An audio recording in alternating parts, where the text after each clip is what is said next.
Distributor, இந்த படத்தினுடைய distributor Pichaimani அவர்களை மேடைக்கு அழைக்கிறோம்.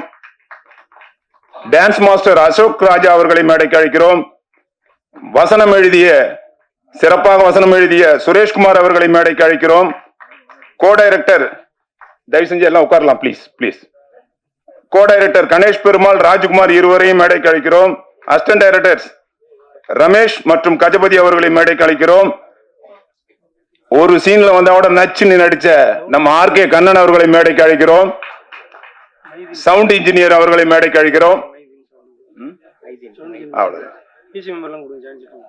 நமது ஜாயிண்ட் செக்ரட்டரி அண்ணன் ஏகம்பவானன் அவர்களை மேடைக்கு அழைக்கிறோம். இசி மெம்பர்ஸ் அசோக் அண்ணாமலை மேடைக்கு அழைக்கிறோம். நம்பி இங்கதான் இருக்கிறேன், நான் இங்கதான் இருக்கிறேன். ஓகே, அவன் தம்பி. இப்பொழுது ராம்கி அவர்களை மேடைக்கு அழைக்கிறோம். Okay okay, I love you. இப்போ இந்த படத்தை பத்தி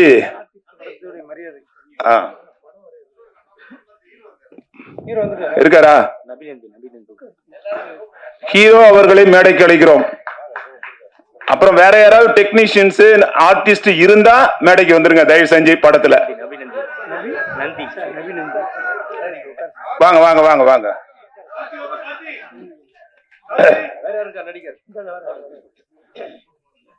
இந்த படத்தில் சிறப்பாக நடனம் அமைத்து கொடுத்த அசோக் ராஜா அவர்களை பேசுமாறு அழைக்கிறோம். அதற்கு முன்பாக போகி இயக்குனர் மற்றும் டெக்னீஷியனுக்கு மரியாதை செலுத்தப்படுகிறது. முதல் முறையாக இயக்குனர் விஜயசங்கர் அவர்களுக்கு பெப்சி தலைவர் அவர்கள் பொன்னாடிப்படுத்துவார்.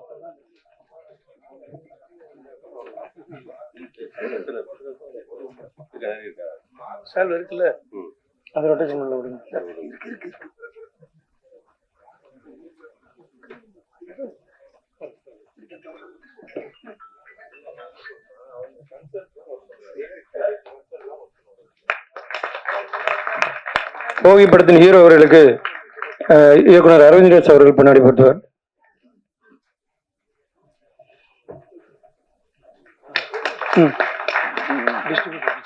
நீங்க சொல்லுங்க, நம்ம தானே. டிஸ்ட்ரிபியூட்டர் பிச்சைமணி அவர்களுக்கு செயலாளர் அவர்கள் பின்னாடி போட்டுவார்.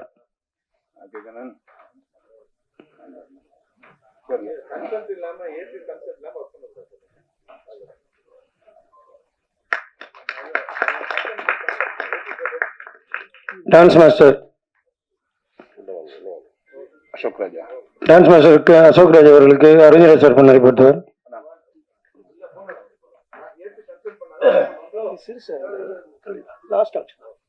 வேற பின்னாடி நிக்கிறாங்க.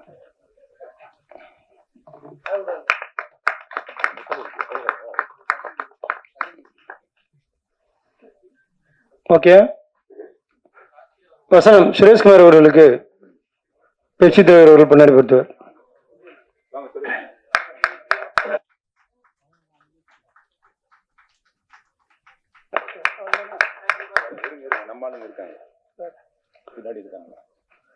இணை இயக்குனர் கணேஷ் பெருமாள், ராஜ்குமார் அவர்களுக்கு அரவிந்த் ராஜ் சார் அவர்கள் பின்னாடி போட்டுவார்.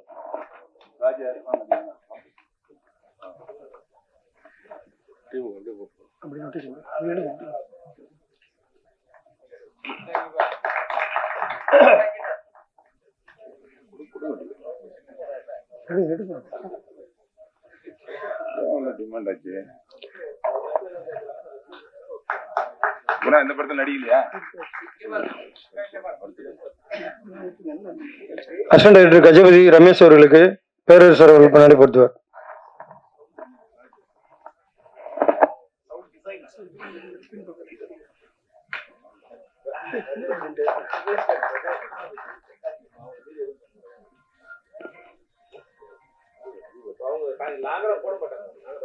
அடுத்த படத்தில் சிறப்பாக நடித்த திரு ஆர் கே கண்ணன் அவர்களுக்கு பின்னாடி போட்டுவார் பேரரசு சார்.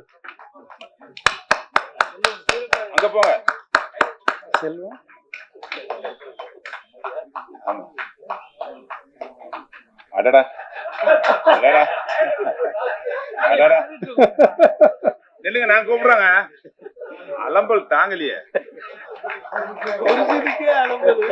ஒரு சீனுக்கே இப்படியா? ஒரு சீனுக்கே இப்படியா? அடுத்தது ஒரு சாலை கொடுங்க.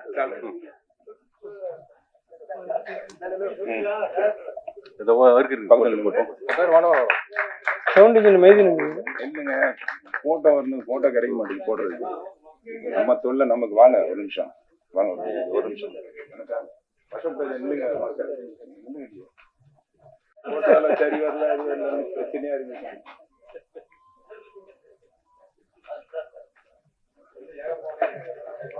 சவுண்ட் இன்ஜினியர் மைதீன் எங்க இருக்கீங்கன்னா சவுண்ட் இன்ஜினியர் மைதீன் வாங்க.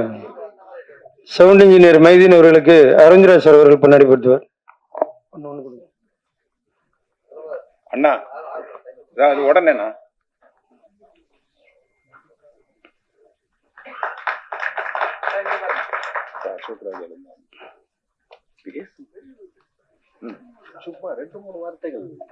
டான்ஸ் மாஸ்டர் அசோக் ராஜா அவர்கள் ஒரு சில வார்த்தைகள் வாழ்த்தி பேசுவார். எங்க மேடையில வந்திருக்கோம் அனைத்து நிறைய பேர்கிட்ட நான் சொல்லியிருக்கேன். என்னால அண்ணன் இதற்கவே சொல்லிடுறேன். என்ன முதல்ல டான்ஸ் மாஸ்டர் ஆக்கந்த அண்ணன் தான். ஸோ அந்த நன்றியை நான் மறக்கவே மாட்டேன். காலையில போய் வேலை கேட்டேன், நைட் ஷூட்டிங்கே கூப்பிட்டுட்டாரு. ஸோ டான்ஸ் மாஸ்டர் காலையில தான் யூனியன்ல போயிட்டு டான்ஸ் மாஸ்டர் அப்பெல்லாம் வந்து லெட்டர் எழுதி கொடுத்தாதான். இப்போ நான் டான்ஸர் அசிஸ்டன்ட் ஆகி மாஸ்டர் வரதுக்கு முன்னாடி அண்ணன்கிட்ட போயிட்டு இது மாதிரி ஆகலாம் அப்படின்னும் போது உடனே ஃபோனு, நைட் ஷூட்டிங், உடனே யூனியன்ல போயிட்டு டான்ஸ் மாஸ்டர் எழுதி கொடுத்தேன். ஸோ அந்த நன்றியை மறக்க முடியாது. ஸோ அதுக்கப்புறம் வந்து ஒரு பிள்ளையார் சொல்லி போட்டு நம்மளை வளர்த்தது வந்து பேரரசன் சார். ஸோ அவர் இல்லைன்னா நான் வந்து இன்னைக்கு விஜய் சாருக்கு அவ்வளோ இட்டு பண்ண முடியாது. அப்படியே அந்த சிவகாசி மூலியமா என்னை ஒரு டாப்ல எடுத்துட்டு போயிட்டு அப்புறம் திருப்பதி இது மாதிரி எவ்வளோ படத்துல எனக்கு ஒரு ஓப்பனிங் இன்ன வரைக்கும் நான் அவரோட தான் பண்ணிட்டு இருக்கேன். ஸோ இந்த மாதிரி நிறைய உதவி பண்ண மறக்க முடியாது. அதில் முக்கியமாக வந்து விஜய் சேகரன் கொஞ்சம் நல்ல நண்பர். ஸோ அவருக்கு நான் எதுவுமே சொல்லலை. இந்த சாங் கேட்ட உடனே இந்த பாட்டு பெரிய ஹிட்டாகும், அந்த ரோமியோ சாங் அப்படின்னு சொன்னேன். அதனால இந்த பாடல் வந்து இப்படிதான் எடுத்தா நல்லா இருக்கும், அந்த கண்டென்ட்டை சொல்லி இந்த மாதிரி இடத்துல எல்லாம் போய் எடுத்தா நல்லா இருக்கணும் போது அவர் ஒரு இதுவும் வந்து தடையே சொல்லாம நீங்க என்ன நினைக்கிறீங்களோ அப்படியே எடுங்க மாஸ்டர்னு நீங்க அந்த பாடல் பார்த்தா தெரிஞ்சிருப்பீங்க. ரொம்ப செலவு பண்ணி ஒரு பட்ஜெட் இல்லாம நல்லாவே எனக்கு பண்ணி கொடுத்தாரு. ஸோ இந்த படம் இன்னைக்கு சிறப்பாக வந்திருக்கு. ஸோ இதை வந்து வெளியே எடுத்திருந்த பத்திரிகைக்கும் இந்த ஊடக நண்பர்களுக்கும் என் மனமார்ந்த நன்றியை தெரிவிச்சுக்கிறேன். ஸோ இந்த படம் மென்மேலும் சிறப்படைய வாழ்த்துக்கள். நன்றி. சிறப்பாக வசனம் எழுதிய சுரேஷ்குமார் அவர்களை பேசுமாறு அழைக்கிறோம்.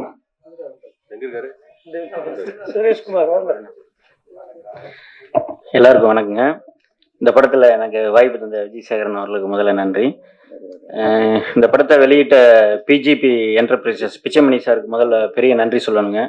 ஏன்னா இப்போ உள்ள காலகட்டத்தில் ஒரு படத்தை ரிலீஸு கொண்டு வரதான் ரொம்ப பெரிய சவாலான காரியமாக இருக்குது. இந்த வாரம் எடுத்துட்டிங்கன்னா ஒரு 11 படம் வந்துருக்குதுங்க. இப்போ சார் இங்கே இருக்கார், அவருக்கு ஒரு கோரிக்கையாகவே சொல்லிடுறேங்க. ஏகப்பட்ட விஷயங்களை முன் வந்து சரி பண்ணுறீங்க சார். இந்த ரிலீஸ் ரெகுலரேஷன், ஏன்னா ஒரு ப்ரொடியூசரை கூட்டிகிட்டு வரதே பார்த்தீங்கன்னா ஒரு அசிஸ்டன்ட் டைரக்டர் ஆகணுங்கிறதுக்காக அலைஞ்சு திரிஞ்சு பல முறை பார்த்து ப்ரொடியூசரை புதுசாக கூட்டிகிட்டு வரதே நம்ம டைரக்ஷன் டீம் தாங்க. ஸோ அப்படிங்கிற அவங்கள பாதுகாக்க வேண்டிய பொறுப்பும் நம்மகிட்ட இருக்குதுன்னு நான் நினைக்கிறேன். ஸோ அதனால ரிலீஸ் ஆகிற படங்களை ஒரு சின்ன வரைமுறைப்படுத்தி ஒரு பண்ணுனா நல்லா இருக்கும் சார். சரி, அது யார் பண்ணுறதுன்றதை விட அந்த பொறுப்பு நம்மளுக்கு, ஏன்னா கூட்டிகிட்டு வந்த நம்மளுக்கு உண்டுன்னு நினைக்கிறேன். ஸோ அதை ஒரு நீங்கள் கவனத்தில் கொண்டு வரணும்னு நினைக்கிறேன் சார். மற்றபடி படம் ரொம்ப சிறப்பாக வந்திருக்கு. எவ்வளோக்கு எவ்வளோ ப்ரொமோஷன் பண்ண முடியுமோ அவ்வளோ பண்ணி மிக சிறப்பாக வெளியிட்டிருக்காங்க. ஸோ அதுக்கு ரொம்ப நன்றி, எல்லாத்துக்கும் நன்றி. தேங்க்யூ. படத்தினுடைய ஹீரோ அவர்களை பேசுமாறு அழைக்கிறோம். நபி. ஓகே. எல்லாருக்கும் வணக்கங்க. இங்கே மேடையில் இருக்கக்கூடிய அனைத்து பெரியவர்களுக்கும், இங்கே டைரக்ஷன் இதில் இருந்து வந்திருக்க அனைவர்களுக்கும், பத்திரிகை நண்பர்களுக்கும், ஊடக நண்பர்களுக்கும் எல்லாருக்கும் ரொம்ப ரொம்ப சந்தோஷம். இந்த படத்தை வந்து மக்கள் வெற்றி படமாக கொண்டாடினதுக்கு ரொம்ப ரொம்ப தேங்க்யூ. என்னுடைய இயக்குனர் திரு விஜய் சேகரன் அவர்களுக்கும் என்னுடைய ரொம்ப ரொம்ப வாழ்த்துக்கள். ரொம்ப ரொம்ப நன்றி. ஏன்னா எனக்கு ஒரு வாய்ப்பு கொடுக்கலன்னா நான் இந்த இடத்துல இருந்திருக்க முடியாது. ஸோ டான்ஸ் மாஸ்டர்ஸ் எல்லாருமே ஒர்க் பண்ண அனைத்து டெக்னீஷியனுக்குமே என்னுடைய ரொம்ப ரொம்ப நன்றி. Thank you so much. போகி படத்தின் டிஸ்ட்ரிபியூட்டர் திரு பிச்சைமணி அவர்களை மேடைக்கு அழைக்கிறோம் பேசுவதற்கு.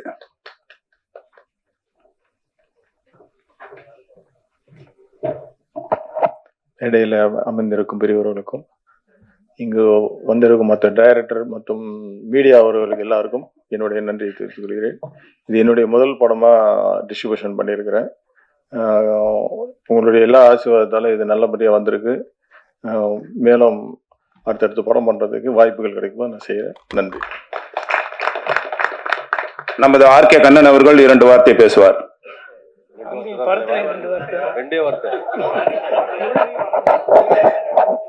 சார் சொன்ன மாதிரி நன்றி, வணக்கம் எல்லாருக்கும். வணக்கம். வந்து படம் பார்த்த எல்லாருக்கும் வணக்கம்.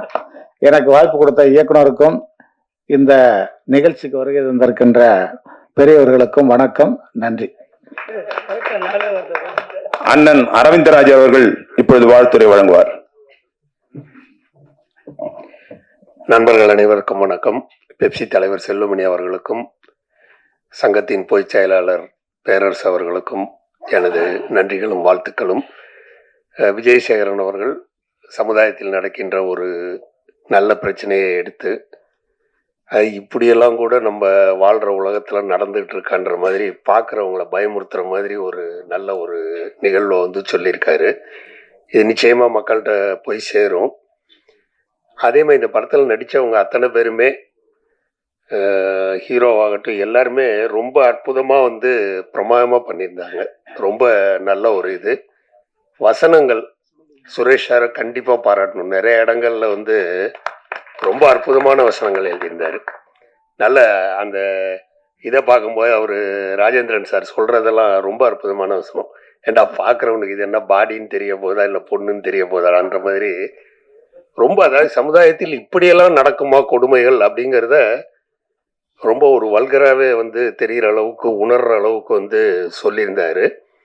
அந்த லொக்கேஷனும் சரி, அதில் அவங்க கேமராவும் ரொம்ப அற்புதமான ஒளிப்பதிவு. நல்ல இவருக்கு கூட அமைஞ்ச அத்தனை பேருமே மியூசிக் டைரக்டர் ரொம்ப அற்புதமான இசை. அங்கங்கே பார்த்தீங்கன்னா அதே மாதிரி அந்த இசை கலவையும் சரி ரொம்ப அற்புதமாக பண்ணியிருந்தாங்க. எல்லா வகையிலுமே இது ஒரு பெரிய படமாக காட்டுறதுக்கு வந்து இதில் செயல்பட்ட அத்தனை டெக்னீஷியன்ஸோட அந்த முயற்சி தான் இந்த படத்தை இந்த அளவு ஒரு பெரிய படமாக கொண்டு வந்திருக்கு. அதே நேரத்தில் இந்த படத்தை வெளியிட்ட நம்ம பிச்சுமணி சார் அவர்களை பாராட்டாமல் இருக்க முடியாது. ஏன்னா இன்னைய சூழலில் ஒரு படத்தை திரைக்கு கொண்டு வர்றது எவ்வளோ கஷ்டம்னு நமக்கெல்லாம் சொல்ல வேண்டாம், ரொம்ப நல்லா தெரியும். அப்படி இந்த படத்தை கொண்டு வந்து இதை ஒரு வெற்றி படமாக ஆக்கிய அவருக்கு சங்கத்தின் சார்பாகவும் எனது சார்பாகவும் எனது வாழ்த்துக்களையும் நன்றியையும் தெரிவித்துக் கொள்கின்றேன். உங்களுடைய முயற்சிக்கு விஜயசேகரன் சார் அருமையான படம் பண்ணியிருக்கீங்க. இது இன்னும் மக்கள்கிட்ட பெரிய அளவு இப்போ இவங்கெல்லாம் கொண்டு போய் சேர்ப்பாங்க. இன்னும் இதனுடைய வெற்றி தொடரும்னு சொல்லி வாழ்த்து கூறி விடைபெறுகிறேன். நன்றி, வணக்கம். போகி படத்தை தயாரித்து இயக்கிய அருமை நண்பர் விஜயசேகரன் அவர்களை வாழ்த்துமாறு அழைக்கிறேன். எல்லோருக்கும் வணக்கம். நான் வந்து உரிமையா இது என்னுடைய வீடு, என்னுடைய சகோதரர்கள் உங்க முன்னிலையில இந்த படம் காட்சிப்படுத்தப்பட்டிருக்கிறதுக்கு நான் கடவுளுக்கு நன்றி சொல்றேன். இது என்னுடைய படம் இல்லை, உங்களுடைய படம். அதே மாதிரி நான் எப்பவுமே அண்ணன் சொல்லுவேன், கேப்டன் பிரபாகரன் எப்போ பார்த்தனோ அப்பையில இருந்து அது எத்தனை தடவை பார்த்துருக்கேங்கிறது எனக்கெல்லாம் வந்து கணக்கெல்லாம் கிடையாது. நான் சினிமாவுக்கு வந்ததுலேருந்து அவர் அண்ணனா ஏற்றுக்கிட்டேன், குருநாதருங்கிறத தாண்டி அண்ணனா ஏற்றுக்கிட்டேன். நான் எதனாலும் உரிமையா வந்து அண்ணன் நீங்க இருக்கணும் அப்படின்னு சொல்லுவேன். அது மாதிரி பல இடத்துல என் கூட நின்றுருக்காங்க. நேத்தும் அதான் சொன்னேன், திடீர்னு பிளான் பண்ணது அண்ணன் நீங்க இருக்கணும் அந்த இடத்துல அப்படின்னு சொன்னேன். அவங்க இருக்க வேலை எல்லாத்தையும் உங்களுக்கு தெரியும், அண்ணன் எவ்வளவு வேலை வச்சிருக்காங்கன்னு அதெல்லாம் ஒதுக்கி வச்சுட்டு எனக்காக வந்ததுக்கு அண்ணனுக்கு நன்றி. பேரரசு சாரும் எனக்கு ஒரு விதத்துல அண்ணன், பக்கத்து ஊருக்காரவங்க. அவங்களுடைய அந்த கமர்ஷியல் படம், இன்னைக்கு இந்த அளவுக்கு ஒரு படத்தை நான் கமர்ஷியலா கொடுத்துருக்கேன் அப்படின்னா ஒரு 2 மணி நேரம் மக்களை கட்டி போட்டு போர் அடிக்காத அளவுக்கு ஒரு விறுவிறுப்பா ஒரு படத்தை கொடுக்க முடியும் அப்படின்னா அவங்களுடைய படங்கள்லாம் அதுக்கு ஒரு உதாரணம். அதே மாதிரி அரவிந்த் சார் அவங்களுடைய படங்கள் வந்து சொல்லிக்கிட்டே இருக்கலாம். அந்த மாதிரி மேடையில் இருக்கிற எல்லோருக்கும் என்னுடைய நன்றியை தெரிவிச்சுக்கிறேன். இந்த படம் திரைக்கு வர்றதுக்கு 2 பேர் என் கூட துணைன்னு இருக்காங்க. ஒன்று வந்து பிஜி பிச்சைமணி அண்ணன், அவங்களை எனக்கு அறிமுகப்படுத்தினது இயக்குனர் ரஞ்சித் பாரிஜாதம், சம்பவம் படத்து இயக்குனர். அவருடைய படத்துக்கு வியாபாரத்துக்கு அண்ணன் படம்பாக்கம் போயிருக்காங்க. அதை பேசிக்கிட்டு இருக்கும்போது அவர் சொல்லியிருக்காரு, என் நண்பருடைய படம் நீங்க ஒரு தடவை பார்த்தீங்கன்னா அந்த படத்தை நீங்க மிஸ் பண்ண மாட்டீங்க அப்படின்னு ஒரு நம்பிக்கை கொடுத்து ஒரு சந்திப்பு ஏற்படுத்தினாங்க. அண்ணன் வந்து படம் பார்க்கணும்னு சொல்லும்போது அந்த இறுதிக்கட்ட பணிகள்ல இருந்துச்சு, சிஜி ஒர்க் இதெல்லாம் பண்ணி இன்ஃபினிட்டி மீடியாவில் நடந்துகிட்டு இருந்துச்சு. அப்ப என்னால காட்சி படம் காட்ட முடியாதுன்னு கொஞ்சம் ஒர்க் இருக்கு அப்படிங்கும்போது அண்ணனை அனுப்பிச்சு விட்டுட்டு ரஞ்சித் எங்க கூட சண்டை போட்டாப்ல, என்ன ஒர்க் இருந்தாலும் அங்கேயே காட்டுங்க, அவர் பண்ணுவாரு அப்படின்னு எனக்கு ஒரு உத்தரவாதம் கொடுத்தாங்க. உடனே அடுத்த நாள் வந்து நான் வந்து அந்த பண்ணிருக்க ஒர்க் எல்லாம் சரியா இருக்கா அப்படின்னு பாக்குறதுக்காக ஒரு காட்சி எனக்கு கொடுத்தாங்க. அந்த காட்சியில அண்ணனுக்கு வந்து 5.1 கூட கிடையாது, ஸ்டீரியோ தான், 2 ட்ராக்ல தான் பண்ணோம். அதை வந்து இன்ஃபினிட்டி மீடியாவில் காட்டும்போது படம் பார்த்து முடிச்சாரு. பார்த்து முடிச்சுட்டு நான் போயிட்டு உங்களுக்கு கால் பண்றேன்ட்டு போயிட்டாரு, எதுவுமே சொல்லலை. எனக்கு வந்து சரி அவசரப்பட்டு படம் போட்டோம் அப்படிங்கிற மாதிரி இருந்தது. திரும்ப அடுத்த நாள் வந்து ஆபீஸ்ல என் கூட ஒரு மணி நேரம் பேசிக்கிட்டு இருந்துட்டு எண்டில் வந்து நான் சாருன்னு சொல்லும்போது விஜய் இனிமேல் சாருன்னு சொல்லாத அண்ணன் கூப்பிடு அப்படின்னாரு. எனக்கு அதிர்ச்சி. சாருன்னு கூப்பிடாதுன்னு சொன்னோன்னே எனக்கு கொஞ்சம் ஷாக்காக இருந்துச்சு. பார்த்துக்கிட்டே இருந்தேன். நான் அண்ணன், உனக்கு ஒரு அண்ணனா நான் இருப்பேன், இந்த படத்தை எவ்வளோ வேணாலும் செலவு பண்ணி ரிலீஸ் பண்ணு அப்படின்னாரு. அந்த நிமிஷத்துல இருந்து அவர் வந்து சுரேஷ், அவர் வந்து தேட்டர் சைடெல்லாம் பார்த்து அண்ணனுடைய சார்பா எஸ்டி சுரேஷ்குமார் அவங்க வந்து 2 பேரும் வந்து ராத்திரி பகல் தூங்காம இந்த படத்தை கொண்டு போய் மக்கள்கிட்ட சேர்த்து 11 படம் வந்து திரையரங்குக்கு அந்த 1ஆம் தேதி வரும்போது அந்த 11 படங்கள்ல இது ஒரு முக்கியமான படமா மக்கள் மத்தியிலையும் பத்திரிகையாளர் மத்தியில் நிறுத்துறதுக்கு அவங்க கடுமையான உழைச்சிருக்காங்க. அவங்களுக்கு என்னுடைய மனமார்ந்த நன்றியை சொல்லிக்கிறேன்.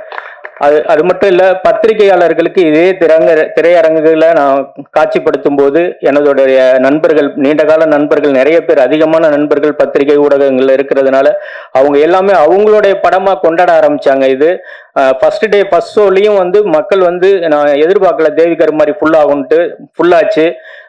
ரிவ்யூவில் எல்லாருமே பாசிட்டிவ் ரிவ்யூ கொடுத்த பத்திரிகை நண்பர்களுக்கும் ரசிக பெருமக்களுக்கும் இந்த படத்தை வரவேற்பு அளிச்ச இவ்வளவு படங்களுக்கு மத்தியில இந்த படத்துக்கு ஒரு தனித்து வரவேற்பு அளிச்ச அனைவருக்கும் எங்களுடைய சார்பா, எங்க இயக்குனர் சங்கம் சார்பாகவும் எங்களது சார்பாகவும் நன்றியை தெரிவிச்சுக்கிறோம். இந்த படம் இன்னும் மிகப்பெரிய வெற்றி அடையணும்னு ஆண்டவன்ட்ட வேண்டிக்கிறேன். இந்த படத்தை ஏதாவது குறை இருந்தா தனிப்பட்ட முறையில இணை துணை உதவி இயக்குனர்கள் என் நண்பர்கள் என்னிடம் தனிப்பட்ட முறையில் சொல்லுங்க. நிறைய இருக்கு. இந்த படம் மக்கள்கிட்ட நல்ல விதமா போய் சேரணும், மக்கள் வந்து பார்க்கணும்னா பத்திரிக்கை முன்னாடி உங்கள் கருத்தை பதிவு பண்ணிக்கோங்க. அது படத்துக்கு மேலும் வலு சேர்க்கும். ஆனா ஒரு விஷயம் சொன்னாரு சுரேஷ், வந்து நீங்க கவனிச்சிருப்பீங்கன்னு நினைக்கிறேன். ரிலீஸ் ரெகுலேஷன் வந்துட்டு அது என்ன ப்ராப்ளம் என்னன்னா, ஒரு தேட்டர்ல வந்து 3 படம் 2 படம் வைக்கிறதுக்கு தான், அந்த பிளக்ஸ் வைக்கிறதுக்கு தான் இடம் இருக்குண்ணே. 11 படம் ரிலீஸ் ஆகுது. அப்போ 11 படத்துடைய பிளக்ஸ் போகுது, 11 படத்துடைய போஸ்டர் போகுது, அதுக்கான ப்ளோப் போகுது, எல்லா மெட்டீரியலும் ப்ரொடியூசர்ஸ் கொடுக்குறோம் நம்ம. நான் உதாரணத்துக்கு நான் பாடியில் ஒரு தேட்டர் போகுதுன்னா நம்ம படம் தேட்டர்ல இருக்கு, பெரிய கிரவுட் இருக்கு. 2 படம் தேட்டர்லயே இல்ல, ஷோ பிரேக். அந்த படத்துக்கு வந்து பிளெக்ஸ் இருக்கு, நம்ம படத்துக்கு பிளெக்ஸ் இல்லை. நான் மாயாஜல்ல படம் பார்த்துட்டு ஃபுல் கிரௌடு, அதில் பார்த்துட்டு நைட்டு 12:45 நான் பாடி போய் அந்த ஃப்ரெண்டு ஒருத்தர் ஃபோன் பண்ணுறாரு, இங்கே கிரௌடாக இருக்குது கொஞ்சம் வாங்க அப்படின்ட்டு. போனால் நம்ம படத்து ஃப்ளெக்ஸ் எதுவுமே இல்லை. நான் தேட்டருக்காரவங்க கிட்ட கேட்குறேன், ஏங்க என் படத்து ஃப்ளெக்ஸ் வரல, இவ்வளோ கிரௌட் இருக்குது அப்படின்னு சொல்கிறேன். அந்த படங்களில் போகுது, அது ஸ்க்ரீனில் இப்போ போகுது. சார் இங்கே இருக்க கிரௌடெல்லாம் உங்கள் படத்துக்கு வந்தது, இதே அளவு கிரௌடு நேற்று வந்துச்சு சார் அப்படின்னு. அப்போ இந்த ஃப்ளெக்ஸை வச்சுருந்தா இன்னும் வந்து இந்த படம் இந்த தேட்டரில் இருக்குங்கிற ஒரு குறைஞ்சபட்ச ஒரு ஞாபகமாவது மக்களுக்கு வரும், தேட்டருக்கு வர்றதுக்கு அது இயல்பாக இருக்குமே. அப்படிங்கும்போது சார் இங்கே நீங்கள் பார்த்தீங்க 3 ஃப்ளெக்ஸ் தான் வைக்க முடியும், 11 ஃப்ளெக்ஸ் வந்து இங்கே கிடக்கு, நான் எந்த ஃப்ளெக்ஸ் வைக்கிறது அப்படிங்கிற ஒரு அந்த மாதிரி ஒரு சூழ்நிலை இருக்குன்னு. அதே மாதிரி நம்ம வந்து கியூபுக்கு பணம் கட்டுறதெல்லாம் பார்த்தீங்கன்னா எல்லாரும் பணம் கட்டிடுறோம். ஆனா எல்லாருக்கும் ஒரு ஷோ கிடைக்குது. தேட்டர் பிடிக்கிறதுல அவ்வளோ காம்படிஷன் இருக்கு. இதனால தயாரிப்பாளர்கள் மிகப்பெரிய கஷ்டத்தை சந்திக்கிறாங்க. ஒரு வரமுறை இல்லாம இருக்குன்னு. ஒரு குறைஞ்சபட்சம் ஒரு 20 நாளைக்கு முன்னாடியாவது ஒரு ரிலீஸ் தேதி அறிவிக்கணும். அப்பதான் வந்து ஓகே இந்த படம்லாம் வருது, நம்ம அடுத்து தள்ளி வரலான் இருக்கும். ரிலீஸ் தேதி எல்லாரும் 1 மாசத்துக்கு முன்னாடி அறிவிச்சு நம்ம மிகப்பெரிய ஒரு விளம்பரத்தை செஞ்சு மக்கள்கிட்ட கொண்டு போய் சேர்க்கும் போது பாத்தீங்கன்னா ரிலீஸ்க்கு 2 நாளைக்கு முன்னாடி ஒரு 2 படத்தை கொண்டாந்து புகுத்துறாங்க. ஸோ இது மாதிரியான ஒரு செயல் வந்து ஒட்டுமொத்த இண்டஸ்ட்ரியை அழிச்சிரும். இந்த தயாரிப்பாளர்கள் நல்லா இருந்தா மட்டும்தான் நம் இயக்குனர்கள் நல்லா இருக்க முடியும். தயாரிப்பாளர்களும் இயக்குனர்களும் நல்லா இருந்தா தான் ஒட்டுமொத்த துறையுமே நல்லா இருக்க முடியும். அதனால இது எல்லாத்துக்கும் ஒரு கட்டுப்பாடு வேணும்னு. அதே மாதிரி ஒரு தேட்டர்ல ஒரு படம் ஹிட் ஆச்சு, அது கலெக்ஷன் ஆகுதுன்னா முதல்ல வந்து 5 தேட்டர் இருக்குன்னா 3 தேட்டர் கொடுத்துருவாங்க, 2 தேட்டரை மற்ற படங்களுக்கு எல்லாம் கொஞ்சம் பிரிச்சு கொடுப்பாங்க. இப்ப 5 தேட்டர் இருக்குன்னா 5 தேட்டரையும் அந்த படத்தை கொடுத்துட்டு மீதி தேட்டர்லாம் தூக்கிலம் போட்டுறாங்க, உயிரோட கொண்டுறாங்க. இந்த உலகத்துல எல்லாருக்கும் வாழ்றதுக்கு தானே உலகம். இந்த இந்த தேட்டர்ல என்ன ஒருத்தர் மட்டும் தான் உட்காரணும், வேற யாரும் உட்காரக்கூடாது அப்படின்னு ஒரு தேட்டரை ஒருத்தர் மட்டும் ஆக்கிரமம் பண்றது நியாயமா? அது ஜனநாயகமா? ஒட்டுமொத்த திரையரங்கும் ஒருத்தனை ஆக்கிரமம் பண்ணா அது ஜனநாயக படுகொலை இல்லையா? நீ முதல் போட்டு இருக்கன்னா நீ மத்தவங்க என்ன போடுறான்? தயாரிப்பாளர் சங்கத்துல பொறுப்புல இருக்கக்கூடிய ஆட்களே இதை செய்யறாங்க. 2 நாளைக்கு முன்னாடி ஒரு படத்தை கொண்டு வந்து வச்சுட்டு மால்ல இந்த படத்துக்கு கொடுக்காத இந்த படத்துக்கு கொடுன்ற பேரை சொல்றதுக்கு எவ்வளவு நேரம் ஆகும்? சூழ்நிலை வரும் நிச்சயமா. எனக்கு எந்த பயம் கிடையாதுங்க, உங்களுக்கு எல்லாருக்கும் தெரியும். சினிமா துறையில இருக்கக்கூடிய தயாரிப்பாளர் அத்தனை பேருக்கும் தெரியும் எந்த நேரத்துல எப்போ எப்படி தோல் உரிக்கணுங்கிறத நிச்சயமா செய்வேன். அமைதியா இருக்குன்னு மட்டும் நினைச்சுக்காதீங்க. இது ஏன் படத்துக்காக பேசல.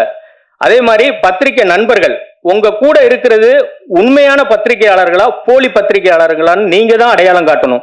இத பிஆர்ஓ சங்கமும் இயக்குனர் முதல்ல தயாரிப்பாளர் சங்கம், இயக்குனர் சங்கம், அதுக்கடுத்து பிஆர்ஓ சங்கம், இந்த 3 சங்கமும் உண்மையான பத்திரிகையாளர்களுக்கு இங்க வந்து அவங்களுடைய கௌரவம் பறிக்கப்படுது, அவங்களுடைய அங்கீகாரம் பறிக்கப்படுது. போலியான பத்திரிகையாளர், போலியான ஊடக யூடியூப்பாளர் இவங்க வந்து நல்ல படத்தையும் காசு வாங்கிட்டு தவறா எழுதுறாங்க. இது ஏன் படத்தை மட்டும் இல்ல, இன்னும் சில படங்களையும் நிறைய நான் காரணம் காட்ட முடியும். இது வந்து ஒரு முதல் போடுறவங்களுக்கு தான் அதோட வழி தெரியும். அதனால தயவு செய்து நீங்க வந்து இந்த சமுதாயத்துல ஊடகத்துல நீங்க பதிவு பண்ணும்போது, அதாவது நல்ல பத்திரிகையாளர்கள், நேர்மையான பத்திரிகையாளர்கள், நேர்மையான யூடியூபர்கள் அவங்கெல்லாம் நாங்க வரவேற்கிறோம், போட்டுறோம். ஆனா அவங்க சாயல்லையே அதே மாதிரி எல்லாத்துலயும் ஒரு போலி இருக்கும். ஒரு வயல்ல வந்து நெல் விளையுதுன்னா அதுல களையும் இருக்கும். அந்த மாதிரி எல்லா துறையிலும் இருக்காங்க, அது இங்கேயும் இருக்காங்க. அது களை எடுக்க வேணும்ன்றதான் என்னுடைய கோரிக்கையா வச்சுக்கிறேன். தயாரிப்பாளர் சங்கம், இயக்குனர் சங்கம் அண்ட் பிஆர்ஓ சங்கம், மக்கள் தொடர்பாளர் சங்கம், இந்த 3 பேரும் சேர்ந்து போலியான நிருபர்களை, போலியான ஆட்களை களை எடுத்துட்டா நல்ல அந்த துறை வந்து இன்னும் செழிப்பா விளையும். அவங்க நேர்மையானவங்களுக்கு இன்னும் போற்றப்படுவாங்க. அப்படிங்கறதான் என்னுடைய தாழ்மையான ஒரு வேண்டுதலை வச்சுக்கிறேன். திரையரங்கு உரிமையாளர்களுக்கு நான் வந்து திரையரங்கு உரிமையாளர்களும், தயாரிப்பாளர் சங்கம், இயக்குனர் சங்கம், நடிகர் சங்கம், திரையரங்கு விநியோகஸ்தர்கள் சங்கம், திரையரங்கு உரிமையாளர்கள் இவங்க எல்லாரும் சேர்ந்து அண்ணனுடைய இதுல வந்து ஆர்கே செல்வம் என்ன இதை முன்னெடுக்கணும். ஏன்னா அவங்க தான் இன்னைக்கு வலிமையான ஒரு இடத்துல இருக்காங்க. பெப்சிங்கிற ஒரு அமைப்பா இருக்கட்டும், இயக்குனர் சங்கத்துல ஒரு பொறுப்பா இருக்கட்டும், எல்லாத்துலயும் ரொம்ப ரொம்ப தெளிவா இந்த துறையை எப்படி வழி நடத்தணும், எங்க எப்படி பண்ணணும், காய் நகர்த்தணுங்கிறது ரொம்ப தெளிவா பண்ணிக்கிட்டு இருக்காங்க அண்ணா. அதனாலதான் இந்த மேடையை நான் பயன்படுத்திக்கிறேன். அண்ணன் இங்க வந்து படம் ரிலீஸ் பண்றதுல நான் மட்டும் இல்லைண்ணே, ஒட்டுமொத்த டைரக்டரும் பாதிக்கப்படுறாங்க. ஒவ்வொருத்தரும் பல வருஷம் போராடி ஒரு படத்தை ஒரு ப்ரொடியூசரை கூட்டு வந்து படம் எடுக்கிறாங்க. அப்படி படம் எடுத்து தியேட்டருக்கு கொண்டு போகும்போது அங்க ஒரு காம்ப்ளெக்ஸ், இன்னைக்கு நீங்க ஞாயிற்றுக்கிழமை பாத்தீங்கன்னா ஒட்டுமொத்த தியேட்டர்லயும் தலைவன் தலைவி. அப்ப இங்க யாரும் வாழவே கூடாதுங்கிற மாதிரி தான் ஒரு சூழ்நிலை இருக்கு. நீ போடு 16 ஸ்கிரீன் மாயாஜாலில் இருக்குன்னா ஒரு 2 ஸ்கிரீனாவது கொடு. 16 ஸ்கிரீன் இருக்கு, 2 மத்த படத்துக்கு கொடுக்க கூடாது, ஒரு வருஷம் கொடு. அது நைட்டு கொண்டு போய் கொடுக்கறது 10:30 மணிக்கு. ஞாயிற்றுக்கிழமை நைட்டு 10:30 மணிக்கு போய் படம் பார்த்துட்டு வீட்டுல போய் 2-3 மணிக்கு படுத்துட்டு காலைல ஆபீஸ் போக முடியுமா? ஸ்கூலுக்கு அனுப்ப முடியுமா பிள்ளைங்கள? டாப் உச்ச நட்சத்திரம் இருக்க நடிகர்கள் படத்துக்கு காத்திருந்து பார்ப்பாங்க. அதிகாலையில 9 மணிக்கு கொடுக்கறது. பிள்ளைங்களை ஸ்கூலுக்கு கொண்டு விட்டுக்கிட்டு இருப்பானா? இங்க வந்து இருக்கிற புதுமுக ஹீரோக்கள் படங்களை வந்து அதெல்லாம் 80ஓட முடிஞ்சு போச்சு, 90 முடிஞ்சு போச்சு, 2000 அண்ணன் காலம்ல பொற்காலம் அது. இன்னைக்கு அன்னைக்கெல்லாம் ஸ்கூலுக்கு பிள்ளைங்களை வந்து பைக்கட்டை எடுத்து கொடுத்து போங்கடான்னு அனுப்பிச்சு விட்டுருவாங்க. இன்னைக்கு அதுக்கு ஒரு வேலையை எடுத்து கொண்டு போய் ஸ்கூல்ல விட்டுட்டு வர வேண்டியது இருக்கு. அதுல ஒரு 2 மணி நேரம் போகுது. அந்த நேரத்துல நீ ஷோ கொடுக்குற, அந்த நேரத்துல ஒரு ரஜினி சார் படத்து கொடு, விஜய் சார் படத்து கொடு, அஜித் சார் படத்து கொடு, இல்ல அதுக்கு கீழே இருக்க எத்தனை ஹீரோ இருக்காங்க அவங்க படத்து கொடு. புதுமுக ஹீரோக்களுக்கும் புதுமுக டைரக்டர்களுக்கும் ஏன் அப்படி வஞ்சகம் பண்றீங்க? ஜனநாயகங்கிறது எல்லாத்துக்குள்ளது தானே. திரையரங்கு உரிமையாளர்கிட்ட தாழ்மையா ஒரு கோரிக்கை வச்சுக்கிறோம். நாங்க இங்க வந்து பிளெக்ஸ் எங்களுக்கு ஓசியா கிடைக்கல, போஸ்டர் ஓசியா கிடைக்கல, புலோப் ஓசியா கிடைக்கல, எல்லா மெட்டீரியலும் உங்களுக்கு கொடுக்குறோம். நீங்க தப்பு செய்யறீங்கன்னு சொல்ல, உங்க நிர்வாகத்துல இருக்கிறவங்களை கண்காணிக்க முடியாது எங்களால. நானோ என் நண்பர்களோ 2 தியேட்டருக்கு போறோம், 3 தியேட்டருக்கு போறோம், ஏன் பிளெக்ஸ் வைக்கல, ஏன் போஸ்ட் ஓட்டல, ஏன் ஸ்டாண்டிஸ் கொடுத்தனே, ஏன் வைக்கலன்னு நான் கேட்க முடியுது. ஒட்டுமொத்த 100 தியேட்டர்ல ரிலீஸ் ஆகுதுன்னா 100 தியேட்டருக்கு எப்படி போக முடியும்? அப்போ அந்த நிர்வாகம் கொடுத்த மெட்டீரியல்ல நம்ம கிட்ட இருக்க வேலையாட்கள் கரெக்டா அந்த படத்தை கொண்டு போய் சேர்த்திருக்காங்களா? ஏன்னா நீங்க கொடுத்த மெட்டீரியல் ஒட்டினா தான் மக்கள் பார்வைக்கு அது வரும். மக்கள் இந்த படம் தியேட்டர்ல இருக்கு நம்ம போய் பார்க்கணுங்கிற எண்ணம் வரும். அப்படி ஒரு அடையாளமே இல்லை அப்படின்னா எப்படி மக்கள் தியேட்டருக்கு வருவாங்க? அதனால அண்ணன் வந்து அண்ணனுடைய இந்த காலகட்டங்கள்ல இந்த விஷயத்துக்காவது பட ரிலீஸ் ரெகுலேஷன்ல இந்த மெட்டீரியல் தியேட்டர் ஒதுக்குறதுல அண்ணன் வந்து எங்களுக்கு அண்ணனுடைய இதில் நாங்கள் வந்து நீண்ட நெடுகாலம் சினிமாவில் இருக்கிறதுனால பெரிய அனுபவம் பிஜி பிச்சைமணியனுக்கு இருக்கிறதுனால எஸ்டி சுரேஷ்குமார் கூட இருந்ததுனால இந்த காம்படிஷனில் அடித்து ஒரு பெரிய லெவலில் நல்ல டைம் எல்லாமே எங்களுக்கு ஷோ டைம் எல்லாமே நல்ல டைம் கிடைச்சிது. கிடைச்சதுக்கப்புறம் சில பேர் வந்து நைட் ஷோவாக மாற்றி விட்டோம், அதுவும் எங்களுக்கு தெரியும். ஸோ எத்தனை பேருக்கு இந்த சப்போர்ட் கிடைக்கும்? ஒரு பிச்சைமணி என்ன மாதிரி ஒரு எஸ்டி சுரேஷ்குமார் சப்போர்ட் எத்தனை டைரக்டர் கிடைக்கும், எத்தனை ப்ரொடியூசர் கிடைக்கும்? எங்க பார்த்தாலும் நான் அந்த ப்ரொமோஷன் பண்றேன், இந்த ப்ரொமோஷன் பண்றேன், அத்தனை லட்சத்தை கூட இத்தனை லட்சத்தை கூட அங்க ப்ரொமோஷன் பண்ண கடைசியில் தேட்டருக்கு டிக்கெட் எடுக்க எத்தனை பேர் வராங்கிறது. ஸோ எல்லா பக்கமும் இதை வந்து ஒரு சரி வரமுறைப்படுத்தலைன்னா சினிமா நம்ம கண்ணு முன்னாடியே அழியக்கூடிய சூழ்நிலையில இருக்குன்னு நீங்க தூக்கி வளர்த்து நீங்க வளர்த்த இந்த சினிமா, நீங்க கொடுத்த வெற்றி, இந்த மக்களை ஈர்த்து கட்டி போட்டு வச்சிருந்த இந்த சினிமாவை காப்பாற்ற வேண்டிய பொறுப்பு அண்ணனுக்கும் பேரரசு சாரு நிர்வாகத்தில் இருக்க எல்லாருக்கும் சாரு அரவிந்த் சாருக்கு எல்லாருக்கும் இருக்கு. தயவு செய்து சரி பண்ணி கொடுங்கன்னு இந்த கோரிக்கை வச்சுக்கிறேன். போகி படத்தை பெரும் வரவேற்பு கொடுத்ததுக்கு பத்திரிகை நண்பர்கள் ரொம்ப முக்கிய காரணம். பத்திரிகை மற்றும் ஊடக நண்பர்கள், ரசிக பெருமக்கள் எல்லாருக்கும் போகி படத்தோடைய நன்றியை தெரிவிச்சுக்கிறேன், இந்த குழுவோட நன்றியை தெரிவிச்சுக்கிறேன். இதுக்காக நேரம் ஒதுக்கி படம் பார்த்த இணை துணை இயக்குனர்கள் அனைவருக்கும் எங்களுடைய மனமார்ந்த நன்றி. உங்களுடைய கனவு தான் நான் டைரக்டர் ஆயிருக்கேன். உங்க கூட சேர்ந்து உங்க சகோதரன் நான் பயணிச்சிருந்தா இது என் படம் இல்ல உங்க படம், இதை கொண்டாடுங்க. நன்றி. பெப்சி தலைவர் அவர்கள் நமது சினிமாவை காப்பாற்ற 24 மணி நேரமும் போராடி கொண்டிருக்கிறார். அவருக்கு பக்கா துணையாக நம்ம பேரரசன் இருக்கிறார். பேரரசன் அவர்களை வாழ்த்துரை வழங்குமாறு அழைக்கிறோம்.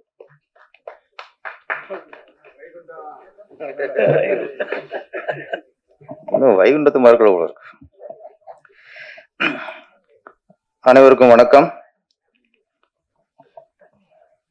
என் கையால சால்வு வாங்க மறுத்து பெப்சி தலைவர் கையால சால்வு வாங்கின ஆர்கே கண்ணனுக்கு நன்றி.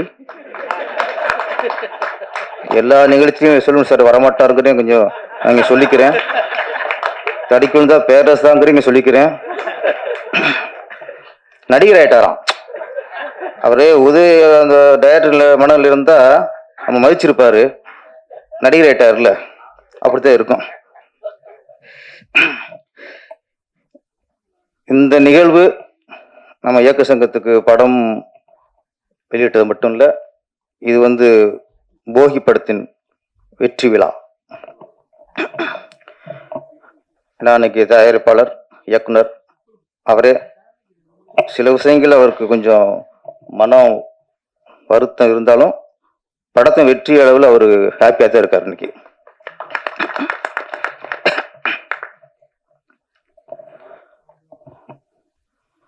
போகி அது எல்லாரும் மீனிங் தெரிஞ்ச விஷயம்தான். அது தமிழில் கண்டிப்பாக போகினா எல்லாருக்குமே தெரியும். நம்ம பழையன கழிதலும் புதியன்னு சொல்லுவாங்க. அதனால நம்ம வந்து இந்த பழைய துணிகள் பழைய பொருட்கள்லாம் எரிச்சுக்கிருக்கோம். அது இல்லை மீனிங். போகிங்கிறது மறக்க வேண்டிய விஷயத்த மறக்கணும், தூக்கி எறிய வேண்டிய விஷயத்த தூக்கி எறியணும்,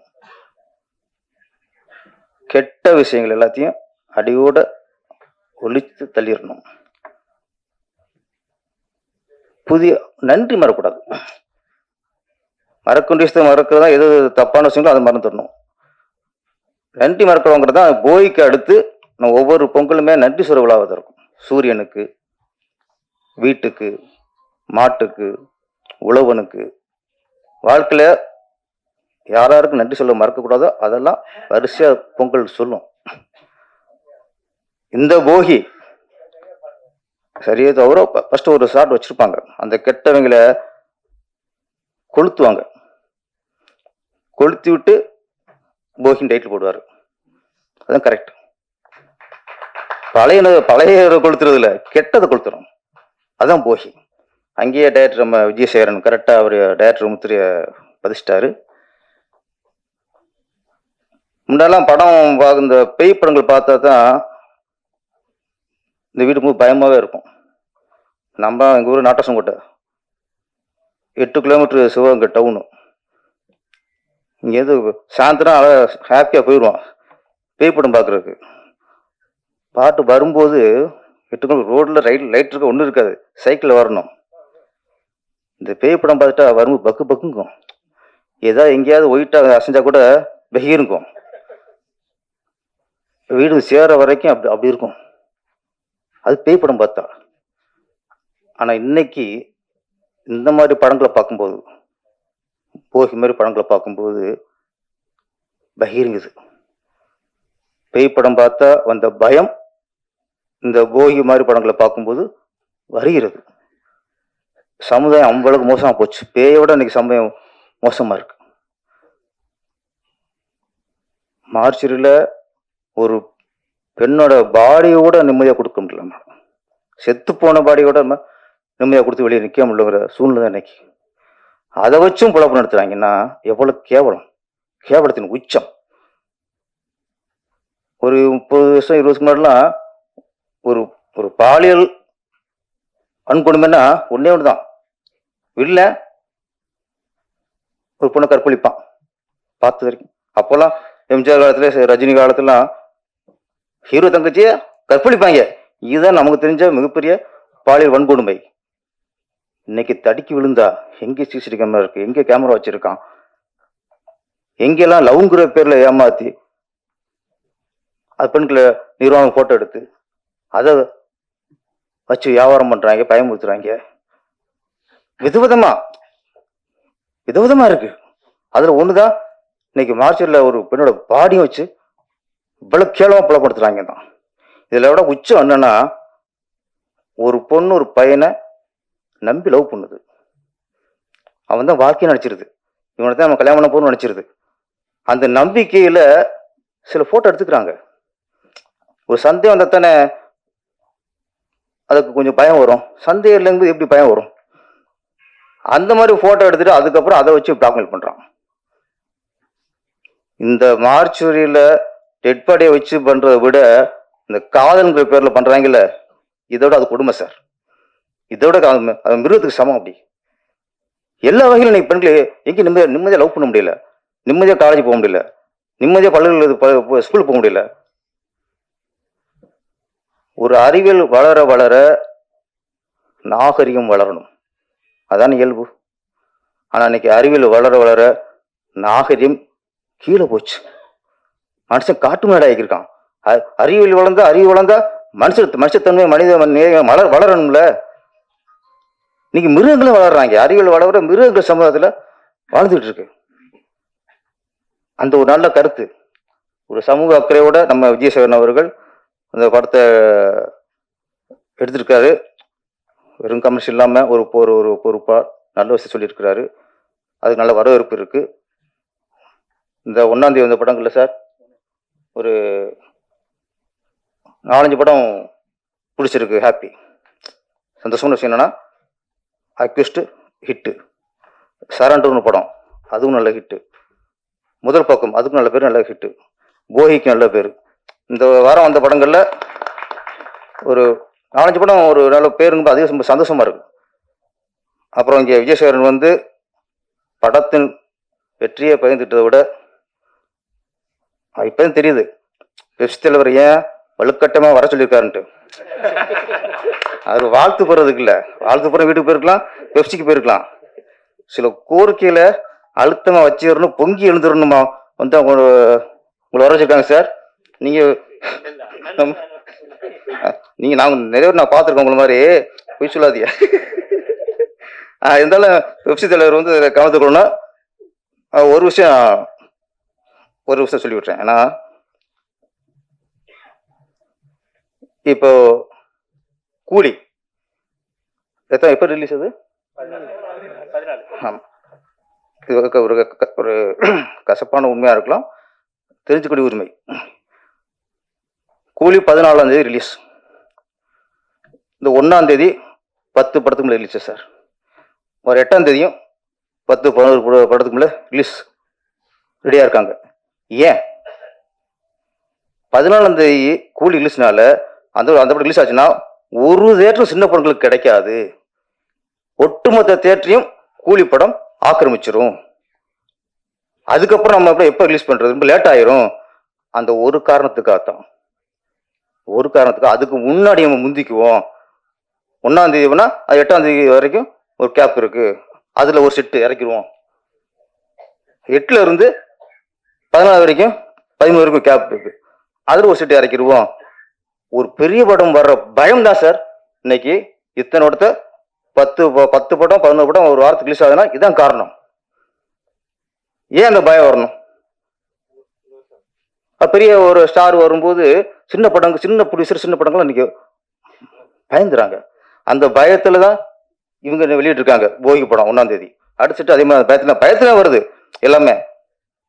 இது கொஞ்சம் நான் ஏற்கனவே சொன்னதான், சிறுபான்மையினருக்கு ஒதுக்கீடுன்னு ஒன்று இருக்கு, அரசாங்கம் இருக்கு.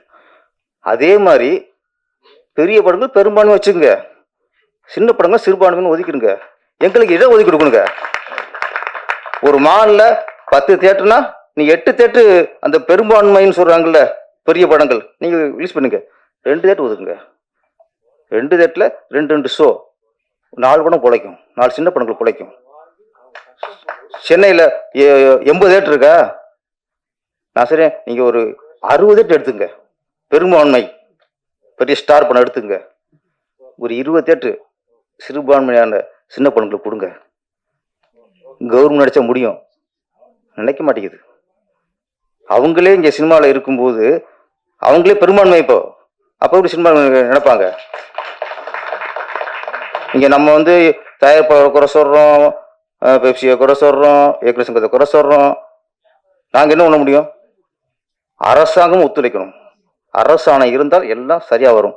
அரசு சினிமா மேல நேசம் கொள்ளணும். கணக்கு பார்த்தா இன்னைக்கு அதிக வரி சினிமால தான் போகுது. சென்ட்ரல் கவர்மெண்ட் இருக்கும்போது ஸ்டேட் கவர்மெண்ட் இருக்கும். கோடிக்கணக்காக இங்கே தான் வரி போயிட்டே இருக்கு. வாங்கிக்கிறாங்க தவிர வரி முக்கியம், நம்ம வரி முக்கியம் இல்லை, நம்ம பஞ்சவளம். அதனால கொஞ்சம் பெரிய படம் வரும்போது இந்த மாதிரி சின்ன படங்கள் பயந்து போய் விழுகுறாங்க சார். இந்த 10 கட்டையில் 1000 மீன் ரிவர்ஸில் போய் விழுகும். கிராமக்குள்ள அவங்களுக்கு தெரியும். மற்ற மீன்லாம் நேரம் போகும், வளைய விழுகும். இந்த இதுக்கு மட்டும் ஆப்போசிட்டில் போய் விழுவோம். அந்த மாதிரி சின்ன படங்கள்லாம் போய் பயத்தில் விழுந்துறாங்க. அதே பெப்சி தலைவர் கொஞ்சம் ஸ்டெப் எடுக்கணும். பெப்சி அது எந்த முடிவு எடுத்தாலும் நம்ம இயக்குனர் சங்கம் அதுக்கு உறுதுணையாக இருப்போம். நன்றி, வணக்கம். இந்த போஸ்ட்மார்ட்டம் பற்றி போகி படத்துல காமிச்சிருந்தாரு இயக்குனர். திரைத்துறையை காப்பாற்றுவதற்காக ஒரு பெரிய ஆபரேஷன்ல இறங்கியிருக்காரு நம்ம கேப்டன் ஆர்.கே. செல்வமணி அவர்கள். அவர்கள் வந்து அந்த ஆபரேஷன்ல சக்சஸ் ஆன நாள் தான் நமக்கு நிஜமான பொங்கலாக அமையும். மேடைக்கு வந்து அருமை தலைவர் கேப்டன் அவர்கள் வாழ்த்துறை வழங்குமாறு அழைக்கிறோம்.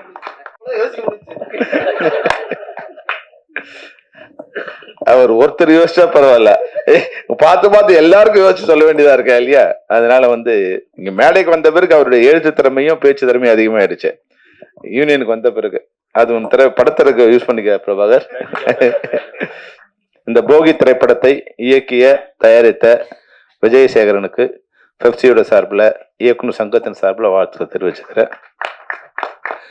உண்மையாவே வந்து பேரர் சொன்ன மாதிரி நான் கேட்டேன், நேற்று படம் போகலாம்னு சொல்லும்போது எப்படி படம்லாம் எப்படி இருக்குன்னா, இப்போ 11 படம் வந்திருந்தா கூட 3 படம் ரொம்ப நல்லா இருக்கு சார். சரண்டரும் போகியும் அக்யூஸ்டும் நல்லா இருக்கு. முதல் பக்கம் நல்லா இருக்கு, கலெக்ஷன் இல்லை, பட் முதல் பக்கம் ரிப்போர்ட் நல்லா இருக்கு அப்படின்னு. அப்படியே போகி யார் படம்னு கேட்டப்போ தான் நம்ம விஜயசேகரன் படம் எனக்கு சொல்லவே இல்லையே அப்படின்னு சொல்லி நேற்று ஒரு தடவை படம் பார்க்கலாம்னு நினச்சோம்.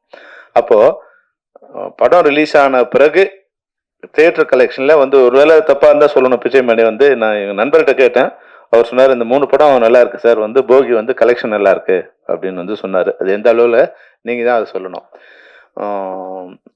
நல்லா இருக்குன்னு சொல்றதே மிகப்பெரிய விஷயம். ஏன்னா விஜயசேகரன் வந்து ஏறக்குறைய 10-12 ஆண்டுகளுக்கு மேலாக பல ரணங்களை சந்திச்சவர். அவர் வந்து ரணம்னே படம் எடுத்தாரு, பல ரணங்களை சந்திச்சவர். அந்த எப்படியாவது வெற்றி பெறணும் வந்து ரொம்ப முயற்சி பண்ணிட்டே இருப்பார் பாவம்.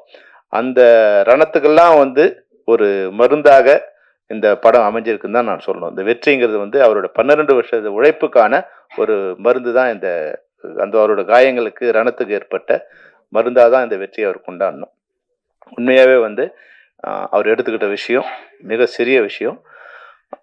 ஆனால் அது அழகா அதை வச்சு வியாபாரம் இல்லாமல் அதனோட வலியே, அதாவது 2 விஷயம் இருக்கு.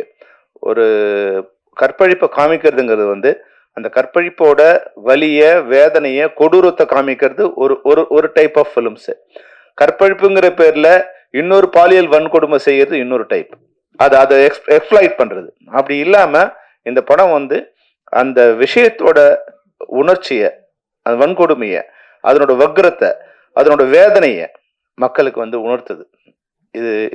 அதுதான் இந்த படத்தோட மிகப்பெரிய வெற்றி. சின்ன கண்டென்ட்டா இருந்தா கூட, இப்ப பேர சொல்லும்போது சொன்னாரு, முன்னாடிலாம் வந்து அழகான பெண்களை கற்பழிக்கிறதுங்கிறது தான் இது. அதாவது வந்து நம்ம வந்து ஃபிலிம்ல எடுக்கும் போதே ஒரு கற்பழி காட்சி இருக்குன்னா எப்படி பார்ப்பாங்கன்னா, ஒரு அழகான பெண் இருந்தா கற்பழிக்கணும். ஆனா இப்போ சொசைட்டில எப்படி இருக்குன்னா, பெண்ணு கூட தேவையில்லை, 60 வயசு கழுவியா இருந்தாலும் ஓகே, 70 வயசு கழுவியா இருந்தாலும் ஓகே, அல்ல 7 மாச குழந்தைய கூட ஒருத்தன் கற்பழிக்கிறான்னா இவனோட வக்ரம் எங்க இருக்கு? அப்போ ஆடை இது மாதிரி இருக்கிறதால தான் அவங்க கற்பழிக்கிறாங்க அப்படின்னா, ஆடை இல்லாதவங்க கற்பழிக்கிறாங்களே. மொத்தமா மூடி வச்சிருக்க, மொத்தமா மூடி ஒரு 75 ஒரு பெண்மணி கிட்ட என்ன அழகு இருக்கும்? அது வயசானங்கிறவங்க தவிர ஒரு பெண்ணுக்கு வந்து ஒரு கொம்புக்கு புடவை கட்டினா கூட அது போய் கற்பழிப்பாங்கிற வக்ரத்தான் வந்து சொசைட்டில வந்து அதிகமாயிட்டா அந்த சொசைட்டியை 2 வகையில கண்ட்ரோல் பண்ணும். ஈவன் பெற்றோர்கள் கூட அந்த சொசைட்டியை கண்ட்ரோல் பண்ணும். தன் மகனுக்கு ஒரு பெண்ணுன்னா என்ன, வீட்டில் ஒரு அக்கா தங்கச்சி இருக்கும்போது, பெண்ணு இருக்கும்போது அந்த பெண்ணுக்கு என்ன மரியாதையை வந்து நீ கொடுக்குறியோ அதே மாதிரி தான் இப்போ சமூகத்தில் இருக்கிற ஒரு பெண்ணுக்கு நீ மரியாதை கொடுக்கணும்னு அப்பா அம்மா நிச்சயமா கற்றுக் கொடுக்கணும். இது முக்கியமான விஷயம். ஏன்னா வெளியே போற ஒரு பொண்ணு யாரோட ஒரு பெற்றோரோட குழந்தை தானேவா, யாரோ ஒருத்தனோட தங்கச்சி தானே. அப்போ எல்லாரையும் தங்கச்சியா பாருங்க நான் சொல்லல, தங்கச்சி மாதிரி அரவணைப்பு பண்ணிக்க, தங்கச்சி மாதிரி பார்த்து சொல்லல, பார்க்கலாம். ஆனா இந்த ஒரு லெவல் தாண்டி வந்து இது போல வன்கொடுமை எப்படி பண்றது? ஒரு 70 வயசு பெண்மணி கிட்ட எப்படி ஒருத்தன் வந்து ஒரு கற்பழிப்பை எப்படி பண்றான்? ஒரு 7 மாச குழந்தையோ 7 வயசு குழந்தையோ இந்த குழந்தைய பார்க்கும்போது அவன் மனசுல பாலியல் இதுவான வக்ரம் வருதுன்னா அது என்ன வகையான இது? இதை முதல் இந்த சொசைட்டில இருந்து களைவதற்கான அனைத்து முயற்சிகளையும் எல்லாரும் எடுக்கணும். ஒருத்தருமே சினிமாவால கெட்டு போச்சு அப்படின்லாம் இது சொல்லக்கூடாது. சினிமா, ஊடகம், அரசு அனைவரும் இணைந்தாதான் இந்த இது வந்து சரி பண்ண முடியும். இப்போ இது மாதிரி காட்சிகளை ஒருத்தர் எடுக்கிறான், அவங்ககிட்ட வக்ரம் இருக்கு. ஒருத்தன் பார்க்கறான், இல்ல 100 பேர் பார்க்கறான், அவங்ககிட்ட வக்ரம் இருக்கு. அப்ப எடுக்கிறவனுக்கும் பார்க்கறவனுக்கும் யாருங்க மீடியேட் பண்றான்? எடுக்கிறத இப்ப ஒருத்தன் எப்படி பார்க்கறான்? நல்லா யோசிச்சு பாருங்க. ஒருத்தர் எடுக்கிறான், ஒரு 100 பேர் 1000 பேர் பார்க்கறான். இதுக்கு யாருக்கு இது காரணமா இருக்கான்னு நல்லா யோசிச்சு பாருங்க. BSNL இதன் மூலம்தான் அனைத்து இன்டர்நெட்டும் இதன் மூலமா தான் வருது. அப்ப இதனோட உரிமையாளர் யாரு? இதனோட உரிமையாளர் மத்திய அரசு. அப்போ இது மாதிரி போர்னோகிராஃபி மெட்டீரியல்ஸ் இது வருதுன்னா அதை தடை செய்ய வேண்டிய இடத்துல மத்திய அரசு இருக்கு. இப்ப நீங்க வந்து சைனாவுக்கு போயிட்டு நீங்க போர்னோ அப்படின்னு போட்டீங்கன்னா கட் ஆயிடும். அப்ப அந்த அரசு அந்த வார்த்தையே வந்து டெலீட் பண்றாங்க. டாப்லெஸ்ஸா ஒரு போட்டோ வந்து அது வந்து டெலீட் பண்ணிடும். கூகுளோ இல்ல மற்ற இதுவோ அங்க ஒர்க் ஆகாது.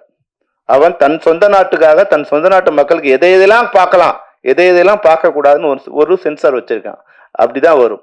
ஆனா இந்தியா எப்படி இருக்குன்னா, உலகத்தோட கழிசடைகளை இங்க கொட்டலாம், எதை ஒன்னாலும் இங்க வந்து கொட்டலாம். அப்ப அது ஓப்பனா இருக்கு. அதை முதல்ல சரி இது பண்ணும். இப்ப மனசுல வந்து இங்க கீழே வந்து நெருப்பு எரிஞ்சிட்டே இருந்தா மேல இருக்கிற தண்ணி கோச்சிட்டே இருக்கும். அப்ப வக்கரத்துக்கான எல்லா விஷயங்களையும் இந்த சமூகத்துக்கு நீங்க கொடுத்துட்டே இருந்தீங்கன்னா, வாயால சொல்ல கூச மாதிரியான விஷயங்கள் வந்து பப்ளிக்கா இருக்கு. இந்த போன்ல இப்ப எடுத்து உங்களுக்கு காமிக்கிறேன் நான். இதை பார்க்கக்கூடிய இதுவும் கொடுத்துட்டு கெட்டதையும் கொடுத்துட்டு நீ பார்க்காதன்னா எப்படி இது சாத்தியம்? அப்ப எங்களுக்கு மட்டும்தான் வந்து பொறுப்பு இருக்கா? அரசுக்கு பொறுப்பு இல்லையா? இதை கொடுக்குறவங்களுக்கு பொறுப்பு இல்லையா? அது நிச்சயமா இருக்கு. அந்த கொதிநிலையை கண்ட்ரோல் பண்ண வேண்டியது அரசோட வேலை. நான் வந்து சினிமாலாம் யோக்கியம், நீங்க அரசு மேல குறை சொல்லிட்டு எஸ்கேப் ஆகிறோம் நீங்க நினைச்ச கூடாது. சினிமாவிலும் அது போன்ற காட்சிகளை தவிர்க்கணும். ஒரு காட்சியை வந்து ஒரு சந்தோஷத்தை, ஒரு அழகுணர்ச்சியை காமிக்கிற மாதிரி தான் திரைப்படங்கள் அமையணுமே தவிர ஒரு வல்கரையோ ஒரு பாலியல வந்து ஆமோதிக்கிற மாதிரியோ இல்ல அதை வந்து வரவேற்கிற மாதிரியான காட்சிகள் இருக்கக்கூடாதுங்கிறது எந்த கருத்து வேறுபாடும் இல்லை. வியாபாரத்துக்காக எந்த மாதிரியான விஷயங்கள் பண்ணலாங்கிறது நான் சொல்லவே இல்லை. திரைப்படத்துறையிலும் ஒரு தணிக்கை வேணும், சுய தணிக்கை வேணும். முதல்ல தணிக்கைங்கிறது வேற விஷயம், சுய தணிக்கை வேணும். எது மாதிரியான விஷயங்களை சொல்லலாம் அப்படிங்கிற விஷயம். நீ போய் 70 வயசு ஒரு பெண்மணியை கற்பழிச்சு சரின்னு ஒருத்தர் சொல்ல முடியுமா? அது மாதிரி காட்சிகள் வருதா படத்துங்கள? அது மாதிரி நிச்சயமா வந்திருக்காது. எவ்வளவு மோசமான படத்துலயும் இது மாதிரி மோசமான கண்டென்ட் இருக்காது. அதனால எங்களோட பார்ட் இருந்தா அதை நாங்கள் சரி செய்து கொள்கிறோம். ஆனா இதனுடைய பெரும்பான்மையான பங்கு இது அரசுகிட்ட தான் இருக்குன்னு நான் நினைக்கிறேன். இன்னைக்கு ஏறக்குறைய 10,000க்கும் அதிகமான சைட் இருக்கு. 10,000க்கும் அதிகமான சைட் இருக்கு. 24 மணி நேரம் போர்னோகிராஃபி வந்துன்னே இருக்கு. இப்பெல்லாம் நான் ஏற்கனவே நிறைய தடவை சொல்லியிருக்கேன். முன்னாடிலாம் வந்து குழந்தைங்க வீட்டை விட்டு வெளியே போனா அப்பா அம்மா பயப்படணும், ஐயோ குழந்தைங்க காணுமேன்னு பயப்படணும். ஆனா இப்ப குழந்தைங்க ரூமுக்குள்ள போய் கதவை சால் போட்டா பயப்பட வேண்டியிருக்கு. அவங்க போனோட போயிட்டு ரூம கதவை சாத்தினாங்கன்னா அப்பா அம்மாவுக்கு பயமா இருக்கு. ஏன்னா அப்பா அம்மாவுக்கு தெரியும் எவ்வளவு அதுல வந்து ஆபத்து இருக்குன்னு தெரியும். அப்ப அந்த ஆபத்துகளை சரி செய்ய வேண்டிய இடத்துல யாரு இருக்காங்களோ அவங்க அதை சரி செய்யும். அதை நிச்சயமா இந்த படத்தின் மூலமாக என்னெல்லாம் கொடுமை இருக்கு நாங்க காமிச்சிடுறோம். இந்த கொடுமைய இது புதுசானது இல்லை, ஏற்கனவே பல்வேறு விஷயங்கள்ல பல்வேறு ஆர்டிஸ்ட் வரும்போது இது மாதிரி நடந்திருக்குன்னு வந்து சில பேர் அதை வியாபாரம் பண்ணியிருக்காங்க. அது யூடியூப்ல வந்து கொஞ்சம் பேர் அது வியாபாரமாய் அவங்கள பண்ணாங்க இவங்கள பண்ணாங்க அப்படின்னு பிணத்தை கூட புணரக்கூடிய காம வெயின்குள்ள நாடு அப்படிங்கிற ஒரு நிலை போய் அதை ஒருத்தர் வியாபாரமா பண்ணக்கூடிய இடத்துல கூட வந்துட்டோங்கிற ஒரு அடுத்த லெவலுக்கு கூட இந்த நாடு போயிடுச்சுங்கிற போது நிச்சயமா அதை சரி செய்ய இடத்துல திரைப்படம் துறையும் இருக்கு, அரசும் இருக்கு, மக்களும் இருக்காங்க.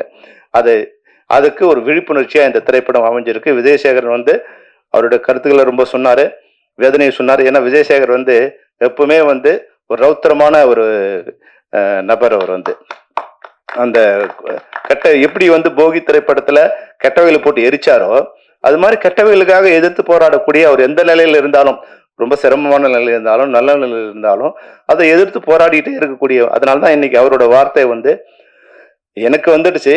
ஆனா இங்க இருக்கிற எல்லா இயக்குனரோட வாழ்க்கைங்கிறது நிச்சயமா வந்து அதை சரி பண்ண வேண்டிய இடத்துல யார் இருக்காங்கன்னா இப்போ வந்து தயாரிப்பாளர்கள் தான் இருக்காங்க.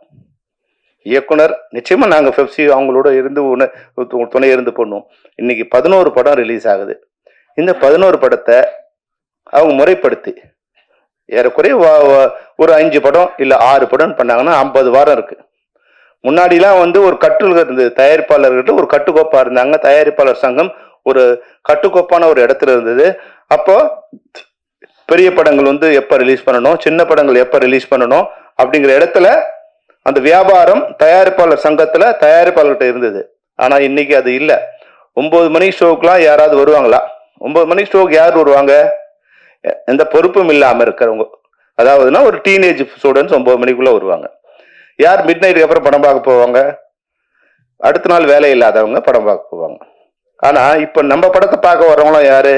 ஒரு சின்ன படம் கண்டென்ட் வைஸ் யாருக்காக படம் எடுக்கிறாங்க? அது வந்து ஒரு மிடில் ஏஜ்ல இருக்கவங்களுக்காக, இல்ல பொறுப்பான குடும்ப தலைவர்களுக்காக, இல்ல ஒரு குடும்பத்தினர் பார்க்குற மாதிரியான படங்கள் தான் இந்த கண்டென்ட் வைஸ் இருக்கும். ஆனா இவங்களை எப்ப படம் பார்க்க முடியும்? ஒரு 11:30 இருந்து 11 o'clock இருந்து நைட் 9 o'clock 10 o'clock வரைக்கும் தான் அந்த டைம்ல தான் இவங்க படம் பார்க்க முடியும். ஆனா அந்த நேரங்கள்ல படமே போடாம உங்க படத்தை போட்டு ஆள் வரல க்ளோஸ் பண்ணிட்டோம், உங்க படத்தை போட்டு ஆள் அதாவது நாம்கே வெஸ்டர்ன் சொல்றது இல்லையா, பேரளவில் வந்து போட்டோம், ஆடியன்ஸ் வரல அதனால போடல. அப்படி இருக்கக்கூடாது. என் படம் எப்ப ஓடுதுன்னு எனக்கே தெரியாத போது ரசிகர்களுக்கு எப்படி தெரியும்? போகிங்கிற திரைப்படம் எங்க ஓடுதுன்னு இப்ப விஜயசேகர் தெரியுமான்னு கேளுங்க. இந்த ஷோ பணம் கட்டி இருப்பாரு, நாளைக்கு சொல்லுவாங்க இதுல அந்த கியூப்ல இருந்து, இல்ல சார் நேற்று உங்க ஷோ கேன்சல் ஆயிடுச்சு. அப்பதான் தெரியும் தயாரிப்பாளருக்கு நம்ம படம் அங்க ஓடலன்னு. இது மாதிரி கேவலமான இடத்துலதான் இன்னைக்கு இண்டஸ்ட்ரி இருக்கு. அந்த தயாரிப்பாளர்களுக்கு முன்னாடி நாங்க படம் போட்டோமா, எங்க படம் 60 தியேட்டர் தான், 60 தியேட்டர்ல படம் ஓடுன்னு எங்களை சொல்ல முடியும். அவர் சொன்ன மாதிரி இப்ப தியேட்டர்ல வந்து நம்ம பிளக்ஸ ஓரமா வச்சுட்டு கல்யாண் ஜுவல்லரி பிளக்ஸ அதிகமா வச்சிருக்காங்க. இது என்ன கேவலமான இதுவா இருக்கு பாருங்க. திரையரங்கம் எதுக்காக இருக்கு? திரைப்படங்கள் வர உங்க படத்துல உங்க தியேட்டர்ல எந்த படம் ஓடுதுன்னு சொல்றதுக்கு தானே உங்க இது இருக்கு. ஆனா அதுக்கே வந்து உங்க படத்துல ஓடுனா சின்னதா எங்க ஒரு மூலையில வச்சுவோம், அதுக்கு நம்ம பணம் கட்டணும். இப்போ எங்க படம் ரிலீஸ் பண்ணலாம் அப்படின்னு நினைக்கிறோம் சார், ட்ரெய்லர் போடலாம் அப்படின்னா 20 லட்சம் ரூபாய் பணம் கொடுங்குறாங்க. அதாவது நம்ம படத்தை நம்ம படம் ஓடும் போதே, நம்ம தயாரிப்பாளர் எடுத்த படம் ஓடும் போதே போடுறதுக்கு நான் 20 லட்சம் ரூபாய் படம் கொடுக்கணும். அப்போ இன்னும் புற்றுச்சல் மாதிரி உங்க படத்தை ப்ரொமோஷன் பண்றேன் நான், இது எனக்கு இவ்வளவு கொடுன்னா, எடுத்த படத்தை விட ப்ரொமோஷன்ங்கிற பேர்ல பல பேர் கொள்ளையடிக்க வந்துட்டாங்க. அப்ப யாருக்கிட்ட பணம் கொடுத்தா நம்ம படம் ப்ரொமோஷன்? எதத்தின்னா பெத்தம் தெளியா அப்படிங்கிற நிலை அறியாத தயாரிப்பாளர்கள் இருக்கிறதால, அந்த மாதிரி சூழ்நிலை தயாரிப்பு இருக்கிறதால வரவங்கட்டெல்லாம் வந்து உனக்கு 50,000 உனக்கு 50,000 உனக்கு 50,000 கொடுத்தா அவங்க விளம்பரத்தை பார்த்து யார் வராங்கன்னு தெரியாது. படம் பார்க்க வரும்போது 10 பேர் 5 பேர் 20 பேர் இருந்தா இந்த ப்ரொமோஷன்லாம் யாருக்கிட்ட இவங்க போய் ப்ரொமோஷன் பண்ணாங்கன்னு தெரியாது. இப்ப இதை சரி செய்ய வேண்டிய இடம் வந்து ஒரு இடம் இருக்கு, அது தயாரிப்பாளர்கள். இப்போ டிமாண்ட் இருக்கு, சப்ளை இருக்கு. சப்ளை 1000 திரைப்படங்கள் இருக்கு, இங்க 5 கோடி பேர் படம் பார்க்க தயாரா இருக்காங்க. இதை சரி பண்ணக்கூடிய இடம் என்ன? எப்படி படம் பார்க்கறது? இந்த 1000 திரைப்படங்களை பணமே கொடுக்காம என் படத்தை போடுன்னு சொல்ற நிலையில இருந்தா கூட, ப்ரொடியூசர் இருந்தா கூட, அதை பார்க்க இன்னைக்கு ஓடிடி வராங்களான்னா இன்னும் அவங்களுக்கு போய் உருவணும். நீங்க சார் என் படத்தை பாருங்க, படத்தை பார்த்து ஃப்ரீயா போடுங்க, பணமே கொடுக்க வேண்டாம், உங்க ஓடிடிலையாவது போடுங்க. அதுக்கு அவன் சொல்றான் பார்த்துட்டு போடுறோம். எப்படின்னா பசி எடுக்கும்போது எல்லாத்தையும் நம்ம வந்து ஒரே ஒரு மீன், நாங்கள் வந்து அசிஸ்டன்ட் டைரக்டரா இருக்கும்போது ஒரு மீன் துண்டு வைப்பான் சாப்பாட்டில், அது ஃப்ரீயா வச்சிருவான். அந்த மீன் துண்டை பார்த்துட்டே சாப்பிடுவாங்க. ஏன்னா அது சாப்பிட்டுட்டு அப்புறம் சாப்பிட முடியாது, சாப்பாடு இதுவாக இருக்காது. அப்போ ஒரு சின்ன பீஸ் எடுத்து அந்த முள்ளை கூட நிறைய தடவை திருப்பி நக்கிக்கிட்டு இருக்கும் அங்கே அசிஸ்டன்ட் டைரக்டரா இருக்கும்போது. அவன் டைரக்டர் ஆகிட்டோம், வந்து சின்ன ஒரு கல்யாணத்துக்கு போனோம், 60 வகை சாப்பாடோட இருக்குன்னா சும்மா ஒன்று ஒன்றா எடுத்து அப்படி சாப்பிட்டுட்டு தள்ளி விட்டுட்டோம். அப்போ ஓவர் சப்ளை இங்கே வந்து குப்பைக்கு போயிடுது. அப்போ இங்கே வந்து படம் இல்லாத போது நம்ம படத்தை போட்டு ஓட்டிட்டு இருந்த கஷ்டமா படம் கொடுங்க, நம்ம படத்துக்கு படம் கொடுத்து பணம் வாங்கி, பணம் கொடுத்து நம்ம படத்தை வாங்கி அவங்களே போஸ்டர் ஒட்டி அவங்களே வியாபாரம் பண்ணி நம்ம பணம் கொடுத்த காலம் ஒரு காலம்.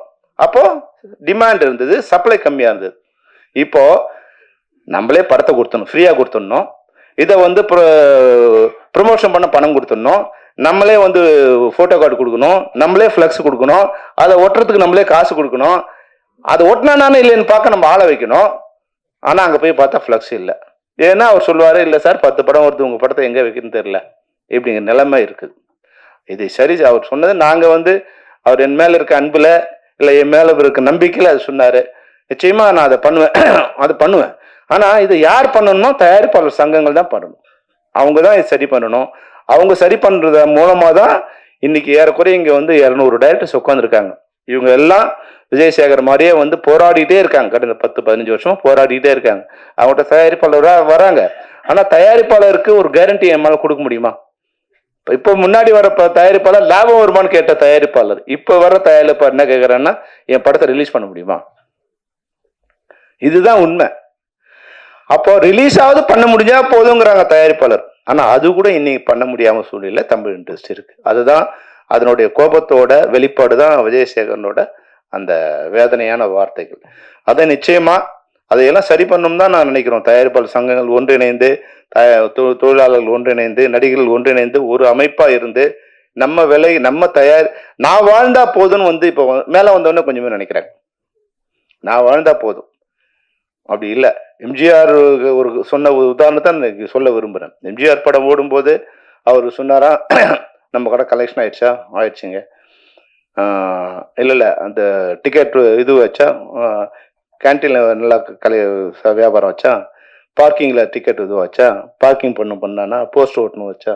அப்போது தன் திரைப்படங்களை விநியோகஸ்தர்கள், திரையரங்க உரிமையாளர்கள், திரையரங்கத்தில் கேன்டீனு, திரையரங்கத்தில் இருக்க வந்து பார்க்கிங், ஒரு சைக்கிள் பார்க்கிங் வச்சணும், போஸ்டர் ஓட்டணும், இவன் எல்லாம் கூட நல்லா இருக்கணும். அப்போ அடுத்த படத்தை வந்து நான் இவ்வளவு சம்பளம் ஏற்றலாம்னு சொல்லும்போது வேண்டாம், எனக்கு இவ்வளவு இருந்தா போதும், அந்த லாபம் வந்து சரிசீரமா எல்லாரையும் கொண்டு சென்றடையணும் அப்படின்னு நினைச்ச ஒரு எம்ஜிஆர். அதனால்தான் மறைந்தும் வாழ்ந்துகிட்டு இருக்காரு எம்ஜிஆர். இன்னைக்கு போன படம் 100 கோடி கலெக்ஷனா, என் சம்பளம் 100 கோடி அப்படின்னு ஆயிடுச்சுன்னா, அந்த படம் மாதிரி வெற்றி அடைஞ்சாதான் இந்த படம் 100 கோடி கலெக்ட் பண்ணும். ஒரு பிரம்மாண்டமான வெற்றி அடையும் போது அந்த படம் 100 கோடி கலெக்ட் பண்ணுது, கரெக்ட். அடுத்த படத்தோட பட்ஜெட்டை நீ 100 கோடி வச்சுட்டீங்கன்னா அந்த படம் மாதிரி இந்த படம் ஓடுவான். அது அப்படி எப்படி ஓட முடியும்? அப்போ கதை கேட்க வரும்போது இன்னைக்கு வந்து ஒரு கதை கேட்க சொல்ல வரும்போது நடிகர்கள் என்ன சொல்றாங்கன்னா, சார் பட்ஜெட் 100 கோடியில சொல்லுங்கிறார். கதை சொல்றதுக்கு வரவா, நான் பட்ஜெட்ல 100 கோடி சொல்ல வர்றதா? என்னன்னா இவரோட காம்படிஷனா இவர் நினைக்கிற ஆள் வந்து 100 கோடியில இருக்காரு அவரு. அப்போ நான் வந்து அவரை மாதிரி என்னோட படம் அமையணும். முதல்ல கதையை கேட்போம், அந்த கதைக்கு 100 கோடி செலவு பண்ணா பரவாயில்ல, அது உங்க இஷ்டம். அது மாதிரி இந்த கதைகள் இருந்தா பரவாயில்ல. ஆனா கதை சொல்ல வரும்போது 100 கோடியில கதை சொல்லுங்கன்னு சொல்ற மாதிரி இருந்தா அது சரியா வராது. அதை சம்பந்தப்பட்ட அனைவரும், நாங்க முதல்ல எங்களது வந்து கூக்குரலா இருந்தது, புலம்பலா இருந்தது, அப்புறம் நாங்களே அதை செய்யற மாதிரி இன்ஸ்ட்ரக்ஷனா மாறக்கூடிய ஒரு கட்டாயம் வந்துடும். இப்போ நாங்க தான் தயாரிப்பாளர்களை கூட்டு வரோம். இங்க இருக்கிற அசிஸ்டன்ட் டைரக்டரும் மேனேஜரும் தான் இன்னைக்கு இண்டஸ்ட்ரியை காப்பாத்திட்டு இருக்காங்க. மற்ற பேரால இன்னைக்கு வந்து ஏறக்குறைய 250 திரைப்படங்கள் இன்னைக்கு தயாரிக்கப்படுது. இதுல 10 திரைப்படங்கள்ல இருந்து 20 திரைப்படங்கள் வந்து பெரிய நடிகர்கள், அவங்க வந்து கார்பரேட் கம்பெனியோ இல்லை அவங்கள சொந்தம் பண்ணிக்கிறாங்க. மீதி இருக்கிற 225 திரைப்படங்களை உருவாக்குபவர்கள் இங்க இருக்கிற உதவி இயக்குனர்களும் மேனேஜரும் தான். இவங்க தான் ஊரா போய் யாரோ தேடி அவங்கள கரெக்ட் பண்ணி ஏமாத்தி பொய் சொல்லி கொண்டு வராங்க. ஏமாத்து அவங்களை நாசமாக்குறதுக்காக பொய் சொல்லல, எப்படியாவது கொண்டு வந்துடலாம. இவனுக்கு ஒரு நம்பிக்கை இருந்த படம் வந்து இப்போ போகி இருக்கு, போகி மாதிரி ஓடினா கூட போதும்னு நினைக்கிற மாதிரி இருக்கு. அப்போ அது மாதிரி அவங்கள சரி பண்ணி கொண்டு வராங்க. அப்ப இவங்க தான் இன்னைக்கு இண்டஸ்ட்ரி, இவங்களை நம்பி தான் இன்னைக்கு பெப்சியே இருக்கு. அவங்க வந்து ஒரு 30% நம்மளை ஃபீட் பண்ணாங்கன்னா இந்த 229 திரைப்படம் தான் இன்னைக்கு 25,000 தொழிலாளர்களை காப்பாத்துறது. இது மாதிரி நம்ம விஜயசேகர் மாதிரியான தயாரிப்பாளர்கள் தான் எங்களை காப்பாத்துறாங்க. அப்ப அவங்கள காப்பாற்ற வேண்டிய இல்ல அவங்கள பத்தி கவலைப்பட வேண்டிய ஒரு இடத்துல நாங்க இருக்கோம். அதனாலதான் இந்த கன்சர்ன் தவிர ஐயோ அவர் வாழ்ந்தார் பெரிய ஆளுகள் பார்த்து ஒரு பொறாமையோ இல்ல அவங்கள பார்த்து வந்து வைத்தறிச்சலோ இல்ல. கீழே இருக்கிறவங்களுக்கு வந்து நல்ல படம் எடுத்தா கூட அவங்களால காப்பாற்ற பண்ண முடியலையே அப்படிங்கிற ஒரு வேதனையில எங்களுடைய கூக்குரலாகவும் எங்களுடைய புலம்பலாகவும் எங்களுடைய வேதனையாகவும் நாங்கள் சொல்லவே சொல்ல விரும்பணும். பத்திரிகையாளர்களுக்கு சம்பந்தப்பட்டவங்க தயாரிப்பாளர்களோ அரசோ இல்ல சம்பந்தப்பட்ட வேற யாரோ அவங்க எல்லாம் இருந்து அதை சரி பண்ண வேண்டியது இந்த போகி திரைப்படத்தின் மூலம் நான் சொல்ல விரும்புகிறேன். போகி திரைப்படம் வந்து வழக்கமாக எங்கள் மெம்பர்களுக்கு வந்து அதை வந்து இப்போ ஷோவாக தான் ரிலீஸ் பண்ணுவோம். ஆனால் ஏற்கனவே அது வெற்றி படமாக இருக்கிறதால அது வெற்றி விழாவே இது வச்சுக்கலான்னு நான் வந்து விஜயசேகர்கிட்ட சொன்னேன். என்ன படம் 3 நாள் வரைக்கும் ஃபுல்லாக போகுதுங்கிற அளவுக்கு அதுவே ஒரு வெற்றி தான். முன்னாடி 100 நாள் ஓடினா தான் எங்களுக்கு வெற்றி. ஆனால் இன்னைக்கு படம் 3 நாள் படம் ரிலீஸ் ஆனால் ஒரு வெற்றி, படம் 2வது நாள் ஷோ இருந்தால் மிகப்பெரிய வெற்றி, 3 நாள் சரி வெள்ளி சனி ஞாயிறு தாண்டிடுச்சுன்னா அது மிக மிக பிரம்மாண்டமான வெற்றி. அப்போ இந்த வகையில போகி திரைப்படம் பிரம்மாண்டமான வெற்றி அடைந்திருக்கு தான் சொல்லணும். 3வது நாளை தொடர்ந்து 4வது நாளும் திரையரங்குல அந்த படம் ஓடிக்கிட்டு இருக்கு. இந்த வெற்றி அளித்த ரசிகர்களுக்கும் அதுக்கு உதவியா இருந்த பத்திரிகையாளருக்கும் இந்த நேரத்தை நன்றி தெரிவித்துக் கொண்டு பிச்சைமணி அவர்களுக்கும் இது போல நிறைய படங்கள் இருக்கு, நீங்க ஒரு தடவை பார்த்து அந்த படங்கள் திரையரங்கு வரத்துக்கு நீங்க உதவி செய்ய வேண்டும். நீங்க நல்லா இருந்தாதான் எங்க இது மாதிரியான திரைப்படம், ஏன்னா நீங்க படம் பார்த்து அந்த படத்தை வந்து ரிலீஸ் பண்ணிருக்கீங்க. அந்த வகையில உங்களுக்கு நன்றி. உங்களை போன்ற பிச்சைமணி மாதிரி இதில் நிறைய பேர் இருப்பாங்க. எப்படி வந்து ஒரு நல்ல திரைப்படத்துக்கு நீங்க கண்டுபிடித்தீங்களோ அது மாதிரி உங்களை மாதிரி இருக்கிற டிஸ்ட்ரிபியூட்டர்ஸ் கூட எங்க யூனியனுக்கு நீங்க இன்ட்ரடியூஸ் பண்ணீங்கன்னா அவங்களுக்கு இது மாதிரி 100 படங்கள் எங்க கிட்ட இருக்கு. போகி மாதிரி வந்து வெளியே வர சிரமப்படுற மிக நல்ல திரைப்படங்கள் 100 படங்கள் இருக்கு. அந்த திரைப்படங்களும் வெளியே வரத்துக்கு நீங்க உதவி பண்ணணும் கூறிக்கொண்டு இந்த நேரத்தில் இங்கு வந்திருக்க உங்கள் அனைவருக்கும் எங்களுடைய நன்றியை தெரிவித்துக் கொண்டு விடைபெறுகிறேன். நன்றி, வணக்கம். நன்றி கேப்டன். அனைத்து நட்பு சொந்தங்களுக்கும் நன்றி நன்றி நன்றி.